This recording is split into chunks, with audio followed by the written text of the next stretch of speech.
Bonjour à tous et à toutes, j'espère que vous allez bien. Donc aujourd'hui je vous retrouve en direct du Costa Rica, plus précisément sur la plage de Tortuguero. Je suis très contente de vous retrouver. Aujourd'hui on va parler alimentation, sans gluten, sans produits laitiers et sans sucre. Alors j'ai décidé de faire cette vidéo car il y a des personnes qui m'ont tout simplement demandé d'expliquer ce que je mangeais. J'avais à la base envie de faire des idées de recettes, mais je me suis dit que j'allais commencer par vous expliquer quels étaient les aliments sans gluten et quels étaient les substituts que moi j'utilisais personnellement et qui m'aidaient à avoir une alimentation équilibrée, même en enlevant des produits céréaliers et des produits laitiers. Une alimentation sans gluten, sans produits laitiers et sans sucre permet de pouvoir soulager les symptômes de maladies chroniques ou alors tout simplement d'être moins fatigué, d'avoir beaucoup plus d'énergie si on a des problèmes digestifs. Donc moi j'ai décidé de suivre ce régime parce que j'avais un problème auto-immune. Donc grâce à ce régime, j'ai réussi à réduire ce problème auto-immune et à retrouver ma vitalité, à retrouver mon énergie et mon sourire. Et aujourd'hui, je suis actuellement au Costa Rica. Je suis là pour faire des randonnées, pour voyager, pour faire plein de choses que je n'arrivais pas à faire avant. Donc je vous livre mes secrets dans cette vidéo. Ce qu'il faut savoir, c'est que moi, je n'ai absolument aucune allergie alimentaire. Mais même en suivant ce régime et en n'ayant aucune allergie alimentaire, j'y ai vu des changements. Cela ne veut pas dire forcément que ça va être la même chose pour tout le monde, mais pour mon cas ça a fonctionné et donc j'espère que pour vous aussi. Je pense que cette vidéo elle sera assez rapide, mais au moins ça vous permettra d'avoir beaucoup plus d'informations à ce sujet pour ceux qui se sentent un peu perdus. Je sais que ne pas manger de gluten, de produits laitiers, de sucre, ça peut être très embêtant, surtout d'ordre social lorsqu'on est invité à des repas de famille, lorsqu'on invite des gens aussi à manger, lorsqu'on va tout simplement au restaurant ou qu'on veut manger dehors. C'est assez compliqué, mais au final, en fait, lorsqu'on s'y fait et lorsqu'on connaît les aliments qu'on peut éliminer, qu'on peut manger, c'est très facile. Vraiment, moi j'ai réussi à le faire, je suis pas meilleure qu'une autre. Le fait d'adopter une alimentation sans gluten, sans produits laitiers et sans sucre, ça permet tout simplement de cuisiner beaucoup plus. Je trouve aussi que c'est plus économique parce qu'en fin de compte, on mange beaucoup plus de légumes, beaucoup plus de fruits. Moi je sais que j'achète en vrac, donc j'élimine aussi du plastique, donc c'est plus écologique. Donc en fait, j'ai vu que des bienfaits. Au niveau de mon alimentation, je cuisine énormément. C'est-à-dire qu'en fait, le midi, je cuisine, le soir, je cuisine. Après, ça m'arrive d'aller au restaurant, mais j'arrive toujours à respecter cette alimentation que je suis.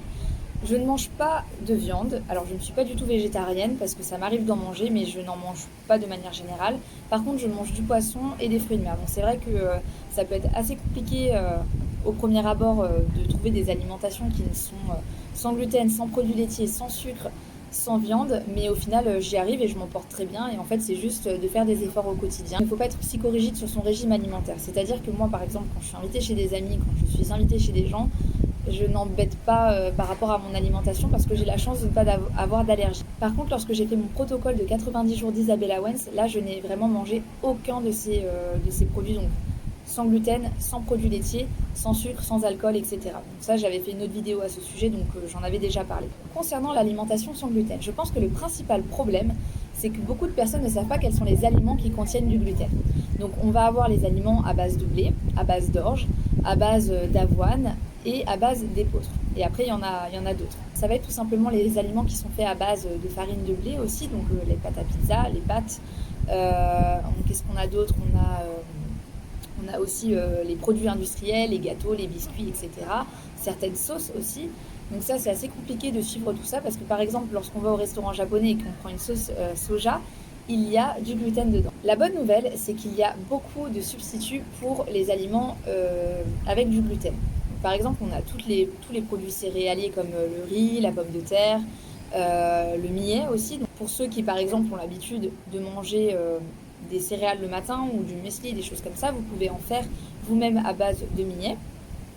Ensuite, au niveau des pâtes, moi j'ai changé en mangeant des pâtes de lentilles, des pâtes de pois chiches. C'est beaucoup plus sain pour la santé. Alors c'est vrai que le goût est différent, mais au final on s'y fait. Et moi maintenant, je préfère manger des pâtes aux lentilles que de manger des pâtes à la farine de blé. Au niveau des substituts, on a tous les aliments qui vont être faits à base de farine de maïs ou de farine de riz. Donc par exemple, moi je sais que j'aime bien m'acheter des cracottes de maïs. Si j'ai envie de me faire des lasagnes, il n'y a pas de problème, je peux en faire. Des lasagnes sans gluten faites à base de riz ou de farine de riz, ou à base de farine de maïs, ça existe. Donc c'est vraiment pas compliqué. La seule chose dont je ne suis pas fan, c'est tous les aliments qui à la base ont du gluten et où on retire du gluten parce que c'est des transformations chimiques, je trouve pas ça forcément très sain pour la santé.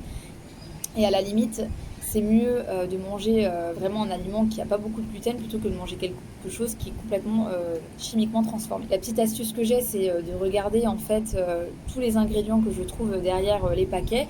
Donc s'il y en a plus de 5, par exemple, je ne le prends pas. Ou alors je prépare moi-même. j'arrive toujours à m'en sortir, à trouver des substituts. Mais je mettrai tout ça dans mes recettes. Là, c'est vraiment pour vous donner une base, entre guillemets, de ce que vous pouvez trouver au niveau des substituts d'une alimentation sans gluten. Ensuite, nous avons les produits laitiers. Donc, tout le monde connaît les produits laitiers. Donc, ça va être typiquement les produits faits à base de lait de vache, de lait de chèvre, de lait de brebis, etc. Donc on va avoir les yaourts, les fromages, les crèmes. C'est plutôt simple, je trouve, de trouver un substitut au niveau de ces produits parce qu'on peut tout simplement utiliser du lait d'amande, du lait de soja, même si moi je suis pas trop fan du lait de soja parce que pour ceux qui ont des problèmes à la thyroïde, c'est pas très bien. Le lait de coco, etc. Des crèmes faites à base d'amande, c'est plutôt simple. Même au niveau des fromages, il y a tous les fromages véganes qui sont faits à base de noix de cajou, qu'on peut utiliser. Donc je sais qu'il y a quelqu'un qui m'avait demandé dans les commentaires comment on peut remplacer les petits bouts de fromage qu'on met dans nos salades lorsqu'on ne peut pas manger de produits laitiers. Moi, ce que je répondrais, c'est de prendre des fromages véganes. Étant donné que je ne suis pas intolérante, ça m'arrive de manger du fromage. J'essaye quand même de ne pas trop en manger parce que je sais que pour le côté auto-immune, c'est pas très bon. Et puis finalement, on a les aliments qui sont faits à base de sucre. Donc quand je parle de sucre, c'est vraiment le sucre raffiné, le sucre blanc. Voilà, qu'on peut trouver dans les gâteaux, même dans les produits industriels, dans le chocolat, dans les bonbons, etc. Le sucre qui est dans les fruits, il est très bon. Par exemple, moi, je mange des fruits tous les jours. Même dans mes smoothies, je mets des fruits.